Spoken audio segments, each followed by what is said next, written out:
Olá, tudo bem com você? Eu espero que sim. Aqui quem vos fala mais uma vez é o professor Alessandro, tá? Mais uma vez aí eu quero agradecer a Deus por essa oportunidade de preparar esse vídeo para ajudar na sua aprovação.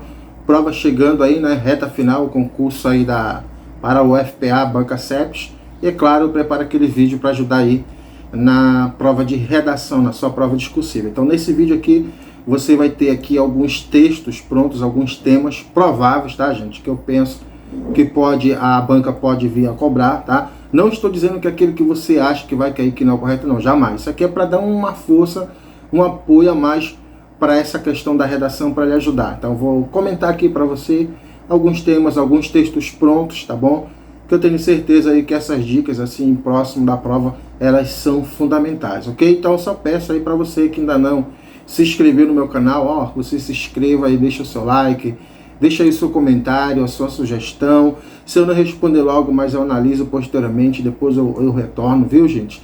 E também deixa a sua crítica, que eu analiso, viu, gente? Se for uma crítica construtiva, for para crescimento aqui, para ajudar as inúmeras pessoas aqui que eu tenho ajudado, com certeza eu vou colocar em prática, viu? Então olha só, peço que também você me siga lá no Instagram, viu? Que normalmente eu ponho dicas lá, tá uma semana meio corrida.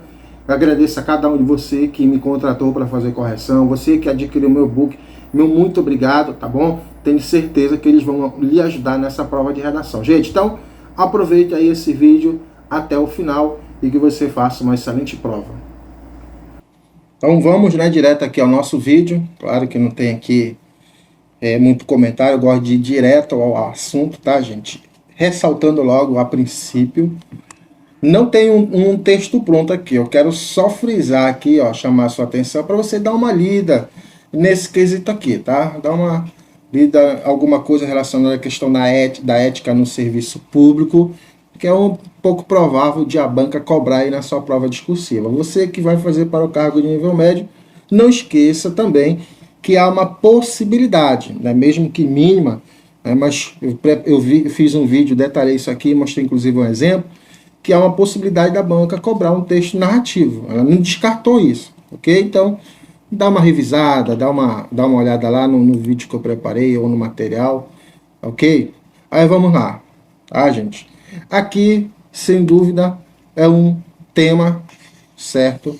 É o primeiro tema aqui que eu penso muito provável, né, de a banca cobrar aí pela questão, pelo estilo dela, né, pela relevância dessa proposta temática, né, o enfrentamento à violência nas escolas. Então, preste muita atenção que a banca ela sempre deixa evidente que ela quer de você o quê? Um texto em prosa, ou seja, o seu texto ele não pode ser inverso, é uma coisa que a banca ela sempre enfatiza, tá?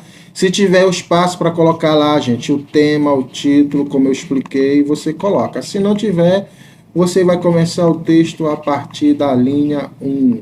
Então, aqui, ó, esse tipo de tema, o enfrentamento. Então, no seu texto você pode problematizar, evidentemente, mas principalmente você tem que discorrer, né, fundamentar isso sobre forma de enfrentar, de combater, nesse caso aí, esse óbvio, esse revés. É muito importante que você fique atento aí. Aí aqui eu utilizei uma das minhas estruturas coringas. Você pode estar pensando, professor, pô, eu vou usar outra. Usa aquela, gente, olha só. Usa aquela que você treinou, tá?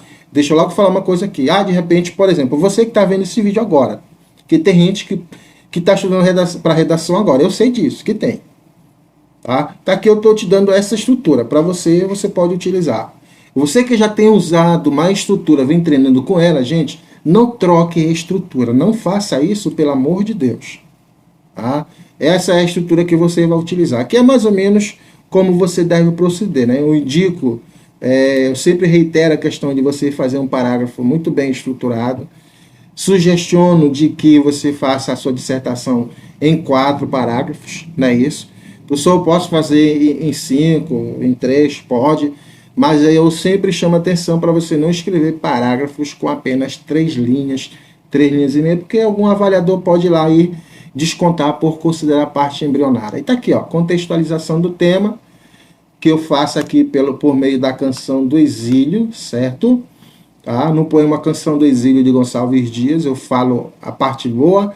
Há uma visão idealizada do Brasil, na qual não existe qualquer tipo de problemática social. Estou contextualizando, né? Aí eu vou entrar no tema agora. Fora do contexto literário, ó, coloquei aqui o o problema que está lá no tema. Olha aqui, ó, a violência. Então eu coloquei aqui, ó. A violência nas escolas, o que? Destoa, ou seja, contraria, né? Mostra o contrário do que está lá. Destoa dessa perspectiva perfeccionista do país. Aí aqui eu vou colocar o meu roteiro, tá, gente? Então, eu sempre explico que essas estruturas elas são boas, porque facilita para quem vai avaliar o seu texto. Então, eu sempre digo, faça um texto para que o seu avaliador, os seus avaliadores, tenham uma facilidade na leitura dele, na compreensão. Aí está aqui, ó, roteiro 1, o meu texto, eu vou discorrer sobre a violência urbana, e eu vou, claro, discorrer sobre a ausência do poder estatal, depois eu vou lá e digo, ó, é isso, é aquilo, tá? Se o tema for a importância, daqui a pouco a gente vai tratar sobre isso, professor, eu posso problematizar? Pode, só que aí você tem que enfatizar a importância, tá, gente? Então, muita atenção no tema, muita atenção no que a frase temática pede para você, tá? Eu aqui, nesse caso, como é para eu colocar proposta, né? Nesse caso aí, enfrentamento, eu coloco aqui essa parte, ó, assim é necessário medidas para atenuar a problemática. Se você quiser fazer diferente, pode colocar assim é necessário ações efetivas para o quê? Para o combate, para o enfrentamento à violência nas escolas. Pronto, fica aí a seu critério, certo? Desenvolvimento, agora eu vou o quê? Ó, eu facilitando para o meu avaliador, tá aqui, ó, o aspecto 1, e agora eu vou desenvolver fatos e informações sobre ele. Cabe ressaltar a princípio que a violência urbana passa por um processo de naturalização na sociedade odierna.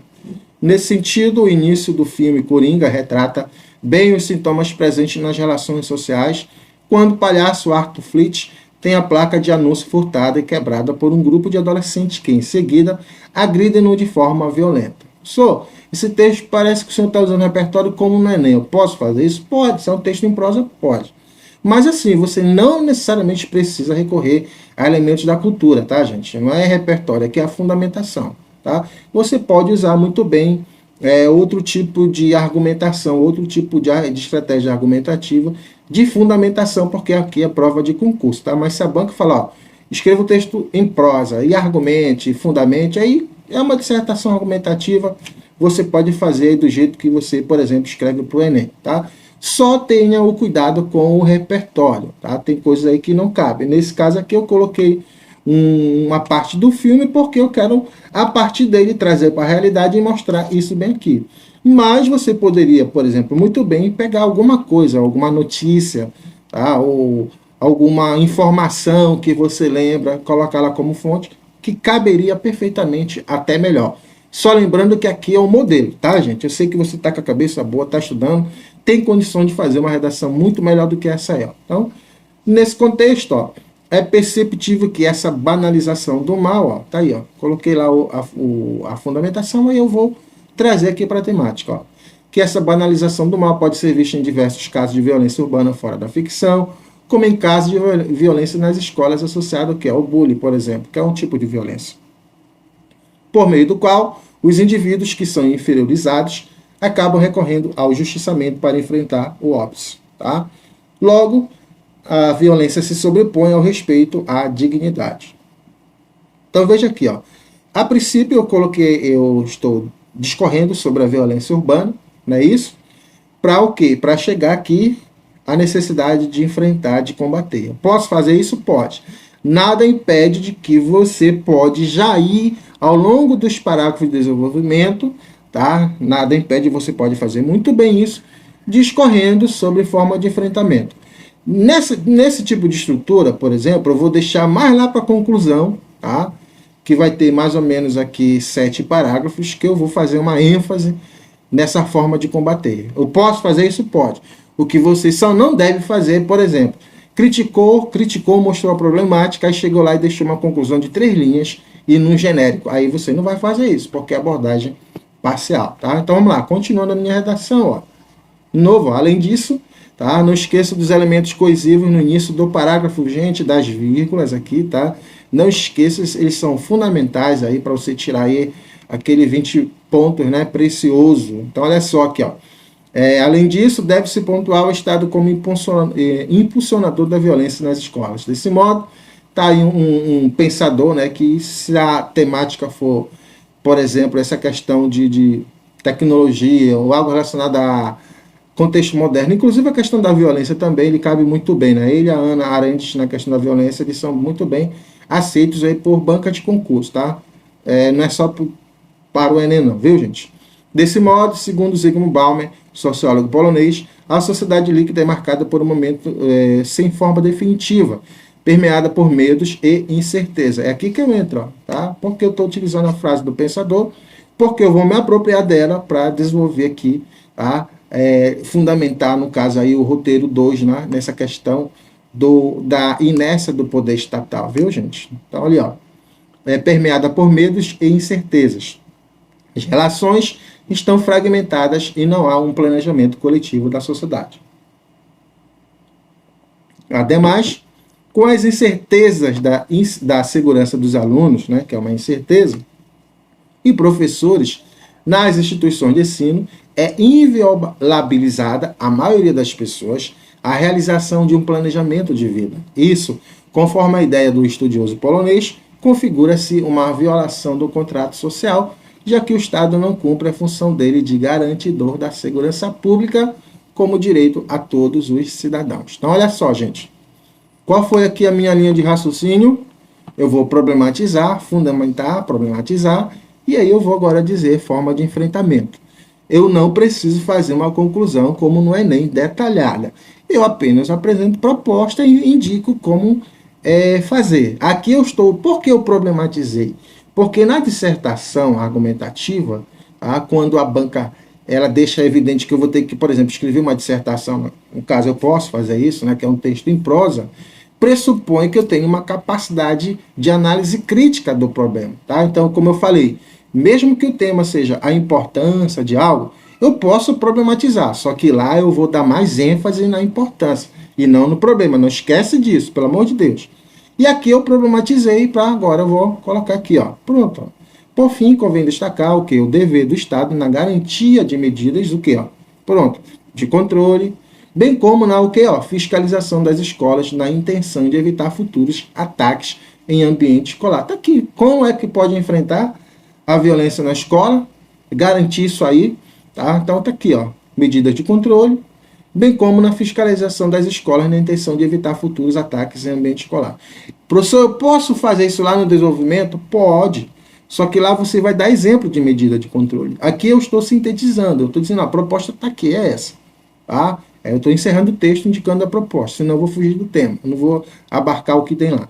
Mas você pode colocar no desenvolvimento e dar exemplo. Que medidas? Né? Que tipo de ações, por exemplo? Ok? Como na fiscalização das escolas na intenção de evitar futuros ataques em ambiente escolar. Veja, 3 linhas não era abordagem ainda total, abordagem parcial. Então eu preciso desenvolver aqui também esse parágrafo de forma que eu esteja dando ênfase. Então uma ênfase em um texto, por exemplo, de 4 parágrafos, é que pelo menos eu tenho um parágrafo para dizer, tá aqui, eu abordei o tema. Então nenhum avaliador vai dizer, não abordou o tema, vou dizer, não, abordei tanto que eu deixei um parágrafo todinho para ele, e eu mencionei lá na introdução, e ao longo do desenvolvimento eu fui tratando da problemática. Aí eu chego, tá aqui, ó. Nesse sentido, a segurança nas escolas precisa o quê? Ó, ser garantida por meio, tá aqui, ó, de políticas públicas, como designar agentes de segurança para monitorar os espaços escolares. Ademais, é necessário que o poder público auxilie e organize a mobilização social visando ao combate à violência na escola. Viu? Tá aqui, ó. É mais ou menos isso, ou como eu falei para vocês, é melhor do que isso, se o tema for esse, o enfrentamento à violência nas escolas. Como eu disse, professor, eu vou logo falar de formas e de maneira de combater. Não tem problema. Aqui, como eu falei, é um modelo, é uma proposta, tá? Eu vou só pular isso aqui, viu? Que é aquilo, como eu falei, né? É esse tipo de problema aqui que a banca pode colocar, tipo a importância, como eu disse. Você pode fazer de 2 maneiras. Eu posso problematizar? Você pode problematizar, viu, gente? Porque se é um texto em prosa de natureza argumentativa, você vai fazer uma dissertação argumentativa, evidentemente. É lógico isso. Então, como faz parte do gênero, do conteúdo temático do gênero, você pode problematizar. Só que, não esqueça, a ênfase vai ser na importância. importância e não no problema. De nada adianta você falar. Segundo parágrafo, violência é isso. Aliás, a falta de investimento do Estado, a falta de infraestrutura, a falta daquilo, aí deixa lá no final uma linha só para falar sobre a importância aí não dá, tá? Aqui, gente, aqui, ó. Esse é outro tema, tá, que eu penso que a banca pode cobrar de você. Essa questão, infelizmente, cara, infelizmente a gente vê todo dia a situação de racismo. Eu não sei o que é que está acontecendo com a humanidade aqui no Brasil, cara. Essas situações, mano, que não eram para acontecer, mas ocorrem. Então, dentro daquele padrão, né, daquele estilo que a banca possui, dos temas de PSS, tudo, ó, aqui eu penso que é fundamental você ir com a cabeça pensando que esse pode ser um tema. E tá aqui, ó, um texto. Eu vou rapidinho para o nosso vídeo não ficar muito longo. Contextualizei de novo com o poema Canção do Exílio, que cabe na maioria dos temas. Por isso que eu chamo de estrutura coringa, viu, gente? Tá? Tem outras estruturas que adquiriram meu e-book, tem lá, não só da Canção do Exílio. Então, vamos lá. No poema Canção do Exílio e tal, você já sabe o que eu faço aqui, não é isso? Aí aqui eu vou só chamar atenção para esse elemento bem aqui, viu, gente? Ó, você que usa essa estrutura, ó. Só tenha cuidado, ó. Aqui, veja bem, eu coloquei o racismo e a injúria, então eu vou ter que fazer a concordância, ó. Tá? Eu tenho o sujeito composto aqui, ó, 2 núcleos, certo? Então, o verbo tem que concordar, nesse caso fica no plural. Chama atenção para isso. Aí, de novo, ó, qual é o meu roteiro aqui? Seja por conta da cultura de escravidão, então eu vou ter que discorrer sobre isso, e seja em razão da necessidade de maior atuação estatal. Aí presta atenção, professor, eu sou obrigado a colocar esses roteiros na introdução? Não, gente, aqui eu faço isso, eu sugiro isso para ficar claro para o avaliador, para os avaliadores, pelo menos foi o que a banca falou no edital, que vão ser 2 pessoas para corrigir o seu texto e em discrepância vai ter mais uma, tá? Então, se isso for seguido, então facilita, mas você pode colocar no geral aqui uma expressão no geral, não tem problema, o importante é que você desenvolva. Aí, como eu disse também, você pode alterar aqui essa parte, adequar aí, certo? Aí vamos lá, a princípio, em se tratando da cultura de escravidão que acompanha o desenvolvimento da sociedade brasileira, essa é um quesito perigoso e que merece atenção. Nesse sentido, um fator que explica tal fenômeno é o fato de o Brasil ter sido o último país da América do Sul a abolir a escravidão. Que tipo de argumento é esse bem aqui, meu povo? Tá? Eu estou utilizando o quê? Ó? Alusão histórica. Tá? É um tipo de estratégia argumentativa, viu? Você que é bom de história, que gosta de história, gente, a maioria dos problemas que nós temos no Brasil hoje, você vai ver ter uma raiz histórica. Professor, eu posso usar aqui? Pode não, cabeção, deve, tá? É uma ótima estratégia argumentativa, desde que você relacione, claro, para a temática, né, para o tema e para a tese e contextualiza. Ok? Então aí, ó. Então, mostrando aqui, ó, o último país da América do Sul a abolir a escravidão, o que representa a grande resistência em reconhecer os direitos de um grupo majoritariamente negro. Por conta disso, a prática de ridicularizar a população preta com a utilização de dizeres pejorativos tornou-se algo comum, a qual evoluiu junto com a sociedade. Veja bem aqui, ó, o tema é esse, ó, o racismo e injúria racial. Não está dizendo que eu vou ter que colocar formas de enfrentar, mas eu não posso, por exemplo, eu posso fazer, posso colocar, posso fazer uma reflexão, mas eu posso lá no final dizer, ó, eu preciso mudar esse cenário, eu preciso combater essa prática, tá, gente? Então, tá aí, ó, abordei o racismo, aí eu preciso também abordar a questão da injúria racial, não é isso? Não, ó. Além disso, no tocante à necessidade de maior atuação estatal, pode-se dizer que essa é evidente, principalmente na repreensão dos casos, os quais são graves e merecem maior atenção do Estado. Nesse contexto, olha só, esse repertório aqui também é muito bom, se encaixa na maioria dos temas, se não em todos, tá? A Constituição Federal de 1988 reconhece o racismo como crime imprescritível e inafiançável. Inclusive, houve a mudança de regulamentação aí, e já está aí, viu? O que demonstra a atenção do Constituinte em relação à causa. Dessa maneira, olha só, tá aí, ó, meu filho. Vai que cai um tema desse aí, você já vai pegar esse texto aqui, eu vou fazer daquele jeito lá que o professor mostrou naquele vídeo dele. Ó. Então, dessa maneira, foi sancionada em 2023 a lei que equipara a injúria racial ao racismo, fato que possibilita punições mais severas com o fito de erradicar o problema. Veja, ó, cada parágrafo meu aqui, viu? Eu estou desenvolvendo aqui, ó, a tese, cada tópico frasal, olha só como eu fundamento aí, ó. Olha só como eu discorro, desenvolvo, viu, gente? Então, eu estou, como eu falei, estou indo um pouco rápido para o vídeo não ficar extenso. Estou mais comentando mesmo, ó.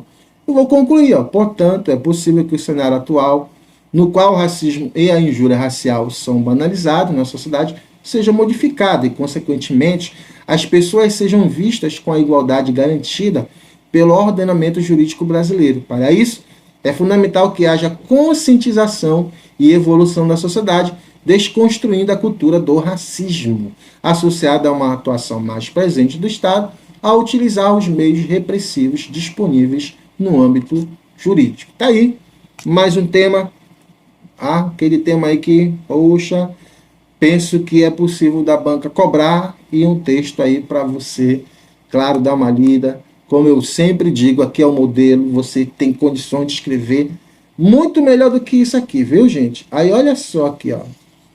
Esse aqui é outro tema, tá? Já estamos caminhando para o final. Esse aqui, meu querido, papai, esse tema aqui é muito importante que você vá para essa prova domingo, dá uma leitura, tendo algo mais ou menos sobre isso aqui, gente. Não se fala em outra coisa, é de conhecimento geral, tá? Não é de hoje, não é tema atual, tá? Então, essa questão do discurso de ódio, pela via ideológica, normalmente, que os elaboradores de itens da banca, né, CEPs têm.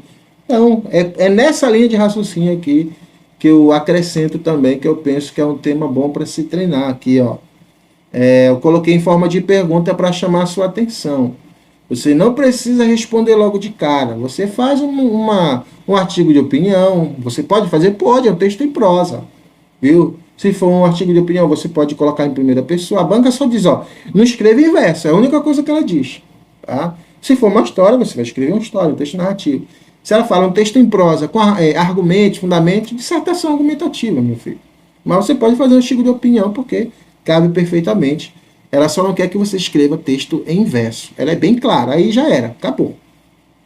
Então, olha só.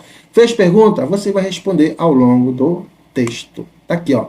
Devem ser estabelecidos limites entre a liberdade de expressão e o discurso de ódio. É isso? Tá? Na verdade, eu vou só ajeitar aqui, viu, gente? Devem ser estabelecidos limites entre a liberdade de expressão, aí, nesse caso aí, e o acesso à internet, né? E o uso da internet em virtude do discurso de ódio, tá? Nesse caso aí. Por quê? O que é que a gente observa? Nas discussões, principalmente hoje do atual ministro da Justiça, né, tudo ele leva para esse raciocínio aqui, ó. Ele leva para esse lado, olha, é necessário regular a internet, é necessário regular a internet. Tá? E aí, se a banca quer ver a sua análise crítica do seu posicionamento, já pensou uma coisa como essa? A pessoa, nem liguei, nem me toquei nisso. Não, mas é importante. Não é importante, aqui ninguém vai brigar se é importante a opinião Albert. Aqui é importante que você faça um texto que responda e fundamente a sua opinião, o seu posicionamento, que ele deve ser bem explícito, tá?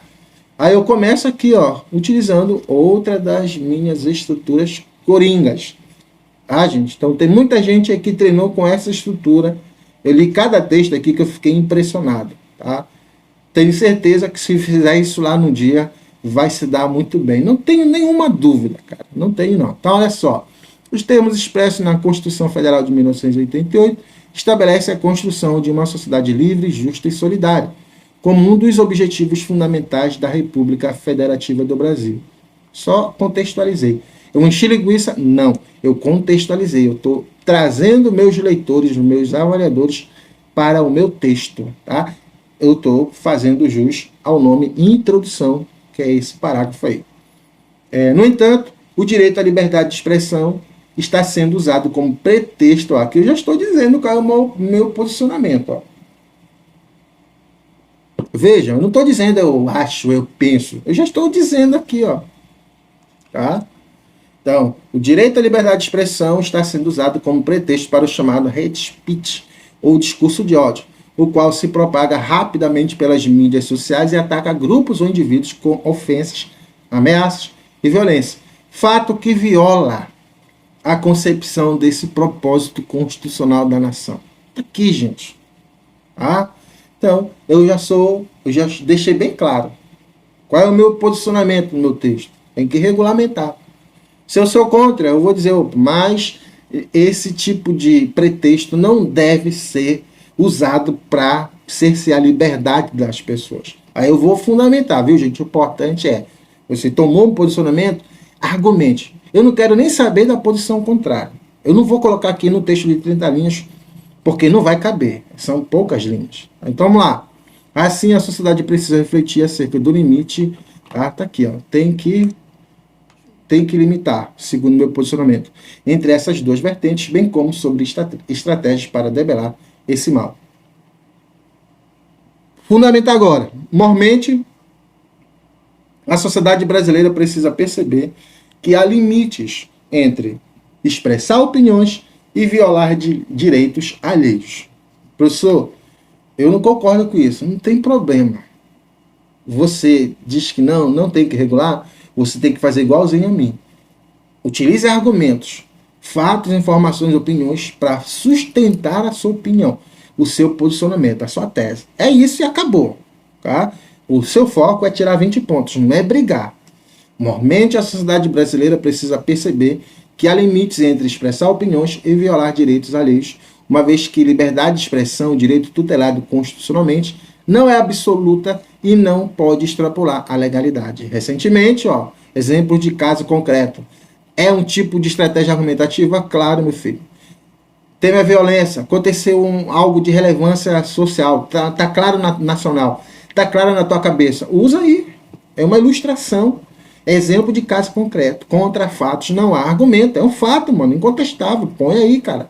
Tá? Recentemente, as instituições democráticas brasileiras, STF e TSE, diga aí se é mentira, estavam sendo alvos desses ataques. Diga aí se eu estou mentindo. Você vai dizer, de fato. O avaliador não vai dizer quando foi isso. Não, ele vai dizer, de fato. Acabou. É fato, mano. O que resultou no atentado à sede dos três poderes em 8 de janeiro de 2023. Tal fato, eu vou comentar, viu? Chama atenção para isso. Não adianta você utilizar aqui a frase mais linda que for, se você não comentar e relacionar com o tema, viu, gente? Isso eu sempre chamo atenção para esse quesito aí, Tal fato demonstra o poder maléfico de incentivar e propagar os discursos odiosos nas redes sociais. Logo, é crucial combater esse revés para salvaguardar os direitos humanos e o Estado democrático de direito. Continuando. Eu quero que regulamente, então eu vou continuar fundamentando isso. Diante dessa realidade, soluções eficazes devem ser tomadas. De fato, um controle tecnológico já existe para detectar e excluir perfis ofensivos. Estou mentindo? Claro que não, é fato. Porém, outra estratégia argumentativa muito boa, dados estatísticos, mas como eu disse, utiliza dados, indica a fonte, e comenta esses dados relacionados com o tema, senão não adianta. Ok? De fato, um controle tecnológico já existe para detectar e excluir perfis ofensivos, porém, dados da ONG SaferNet mostram que, ainda assim, houve aumento de 650% de mensagens odiosas no ano eleitoral. Nesse viés, é notório que, além de investir em tecnologia, as leis precisam ser severas com os transgressores e, sobretudo, a escola é primordial nesse processo, haja vista que a educação deve transmitir valores de respeito e dignidade. Tá bom ou não tá para você, gente? Tá? Não dá para você ter uma ideia daquilo que você tem que fazer aí para você tirar esses 20 pontos preciosos. Finalizando, portanto, é necessário entender que a liberdade de um cidadão não pode ferir a do outro, já que os discursos ofensivos deturpam os direitos individuais e coletivos. Assim, o poder público deve implementar medidas contra esses crimes. Ademais, a sociedade precisa incentivar campanhas por meio da educação básica nas escolas, com o propósito de as futuras se tornarem mais conscientes acerca do tema. Nesse caso aí, tá, gente? Futuras gerações, tá bom? Perdão. Pois só assim pode-se reverter esse mal e resgatar a paz e o respeito ao próximo, fundamentando a sociedade livre, justa e solidária. Olha aí, Ok? O texto é o todo de sentido, que eu menciono na introdução, desenvolvimento, desenvolvo detalhe nos parágrafos de desenvolvimento e encerro na conclusão. Por fim, eu vou só deixar aqui, rolar aqui para você dar uma olhada, viu, gente? Aqui, ó, é a questão do racismo, mas é aquele foco. Qual é o papel da escola? Qual é o papel da universidade nessa questão aí, viu? Então, deixa aqui, rola o texto para você dar uma lida, ok? E, mais uma vez, eu agradeço aqui a Deus a oportunidade e a você que viu esse vídeo até o final. Gente, um abraço do professor Alessandro. Que Deus ilumine você e você faça uma excelente prova, tá bom? Então, até a próxima oportunidade, se assim o Papai do Céu nos permitir.